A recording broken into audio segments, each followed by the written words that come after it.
एक बात बताओ, तुम्हें पैसा चाहिए, पावर चाहिए, पोजीशन चाहिए, इसका आंसर चाहिए पैसा चाहिए? ठीक है, पैसा चाहिए। देखो आज की डेट में सबकी मेंटेलिटी ना पैसे वाली है। और कुछ ये जो हमारी कहानी है ना, ये भी इसी चीज से रिलेटेड है। इसमें है क्या, एक बार ना मेरे एक दोस्त थे, वो गए किसी प्रोग्राम के अंदर, उन्हें बुलाया गया था।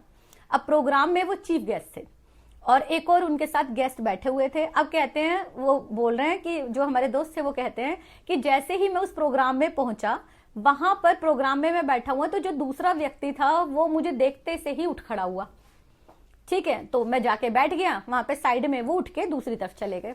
उसके बाद है, मैं किसी काम से मैं स्टेज पे आया तो उन्हें फिर से वहीं पे बिठाया गया, तो उन्होंने मना कर दिया कि मैं वहां पर नहीं बैठूंगा जहां पे चीफ गेस्ट बैठे हुए हैं। मैंने उनसे पूछा, भैया आप क्यों नहीं बैठोगे? कह रहे साहब आपने मुझे पहचाना नहीं क्या?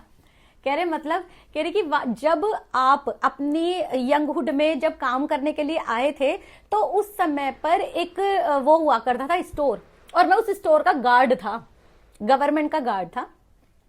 आप वहां से छोड़ के चले गए। उसके बाद कुछ ऐसा एक इंसिडेंट हुआ कि कहीं पे मैं जॉब कर रहा था और जॉब करने की वजह से वहां पर कुछ अटैक हुआ और अटैक में मुझे गोली लग गई और उस गोली की वजह से मुझे जॉब से मतलब जॉब मैं नहीं कर सकता था। इसकी वजह से मुझे वहां पे कंपनसेशन मिला और कंपनसेशन में मुझे पेट्रोल पंप के ठेके मिल गए और जिसकी वजह से आज मेरे पास इतना पैसा है, इतना मतलब पेट्रोल पंप की वजह से हमारे दिन बदल गए हैं पूरी तरीके से।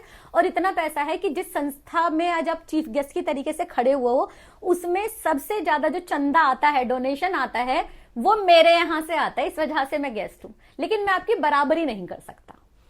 इसका मतलब समझे क्या हुआ? इसका मतलब ये होता है कि पैसा जो होता है वो आपको, समाज जो होता है वो आपके पैसे